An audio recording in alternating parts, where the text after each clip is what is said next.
Ladies and gents, welcome back to the channel. Today, we're going to be playing a little game of Smash or Pass with the Gibson Mod Shop collection. So if you're not familiar with Gibson Mod Shop, it's basically their customized one-offs and rarities that they like to sell on their website, and they update it every week with new models. Today, we're going to be going through this week's collection and playing Smash or Pass. So let's get started, shall we?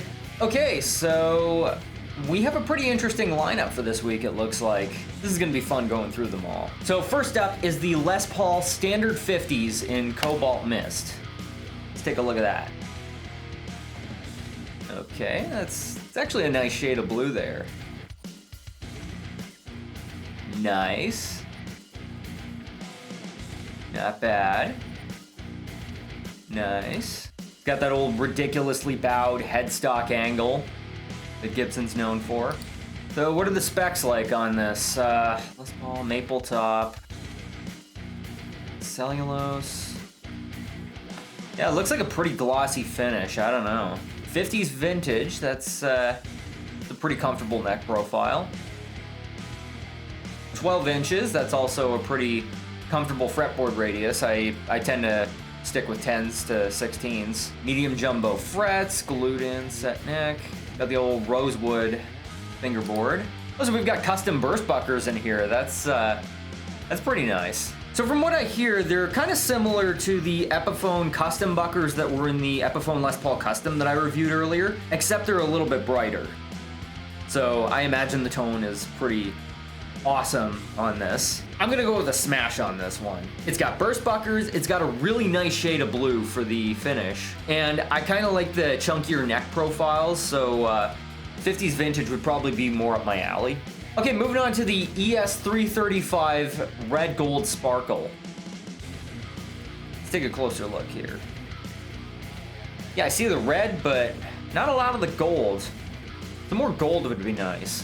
Okay, it looks like it's got one of those old school vibrato systems on it. Okay, so the tailpiece is a sideways tremolo. And what are we looking at for the body here? Same gloss finish. Neck, rounded C, not bad. Same fretboard radius, scale length. Yeah, not a whole lot different from the last one. This one's also got burst bucker in the bridge, but not in the neck. Yeah, I'm gonna pass on this one because I'm not too crazy on tremolos, especially those old vintage ones. And the one thing I don't like about ES335s is just how cramped the controls are. Like, look at the three-way toggle switch there. It's must be pretty difficult to get to. Plus, there's not as much gold on here as the name would suggest, so I gotta deduct a few points for that. Moving on. The 1958 Les Paul Jr. Doublecut reissue. Okay, this actually kind of looks like it's a fun little guitar here. I mean, it's not something I'd spend $3,500 US on, but this kind of looks like it's fun to play. Let's take a closer look. Okay, it's got a nice shade of red there. It's got a single P90 in the bridge. It's probably fun to play some punk rock on. Let's see actually what kind of pickup that is. Oh, just P90. Okay. I'm not too crazy about the bridge though. I don't see how you'd intonate a bridge like this or reset it up for a different tuning. So as fun as it looks, I have to give it a pass. It's just not worth that kind of money. Okay, so moving on to a bass, probably the only one on this list. The Thunderbird non-reverse in Satin Mellow Inverness green. Inverness green, or okay, I can't pronounce that, so I'm just gonna stop. So let's take a look here. Nice, ever nice. Wait a minute. Okay, so it's not a reverse headstock here. So let's take a look at the specs. Thunderbird, mahogany. Rounded, 12 inches, 34. Standard spec, really, for a bass. Rosewood. Hardware. Oh, it's got hip shot tuners. That's nice. Hip Shot makes some great stuff. Thunderbird pickups. I'm not too familiar with Thunderbird pickups, but I imagine they sound okay. Let's take a closer look at the bridge, actually. Wow. Yeah, it's looks like it's a pretty comfortable flat bridge there. You know what the hell? I'm gonna give this a smash. I mean, just look how gorgeous that thing is. Okay, moving on. Looks like we got a beauty here with this next one, the Les Paul Custom in Alpine White. All this cream going on here is a bit of an interesting design choice, but somehow it works. I'm not sure how I feel about the white knobs here. I mean, if you're gonna give it a cream aesthetic with everything else going on here, you may as well go all the way and make the knobs cream as well. Now, their mother of pearl truss rod cover up here kind of sticks out like a sore thumb in a weird way. I mean, it's continuing the whole cream aesthetic, but yeah, to me, it's a bit of an eyesore. But thankfully, you could always replace it with another one. It's really not that hard to do. Let's take a look at the specs here. Metro, regular. Of course, on a custom, you have to have an ebony fretboard. Hardware, let's see, tunematic,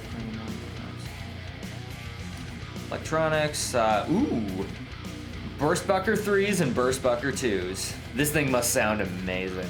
I'm going with smash on this one. Like, hands down, I mean, it looks beautiful and it probably sounds beautiful. All right, moving on.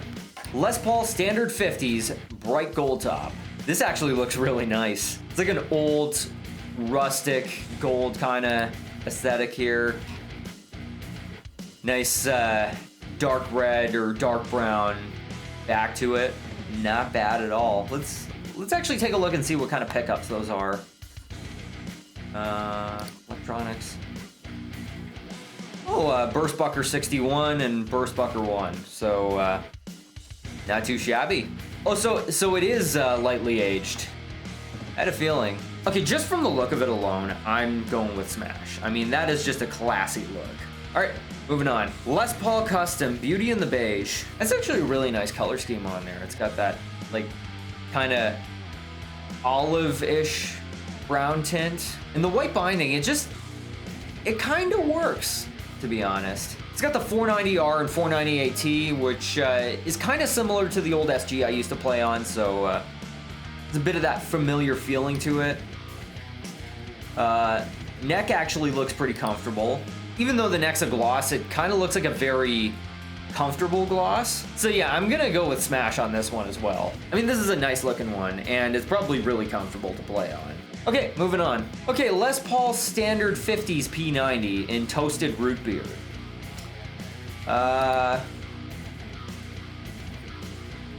Nice. It's a really nice compliment there with the cream and the gold. 50s vintage profile. Medium jumbo frets. Rosewood. Gibson Deluxe. Machines. Electronics. This is honestly a really tough call. I mean, on one hand, I'm not too big on P90s, but on the other hand, this is just gorgeous. I don't know, really. I'm gonna go with smash. Moving on. And last but not least, we have the Les Paul Standard 50s in Heritage Cherry. One of the more affordable options on here. Well, affordable by Gibson standards, but whatever. Got a very nice cherry burst here. Nice. And, oh, wow. Wow, it's got a satin kind of neck here. I might actually have to give this a smash based on that alone. Look at that wood grain there. That is nice. Let's see what kind of pickups. Oh, it's even got Burstbuckers on here. Okay, hard smash, 100%. Like, if I had to pick a mod shop to order today, right now, this would probably be the one. But unfortunately, I want to be responsible with my money right now, so I'm okay with just admiring it from a distance. Well, there you go. I hope you had fun with this video. If you did, I would strongly encourage you to hit that like button, subscribe to the channel, and hit that notification bell. Thanks for hanging out with me, and I'll see you soon.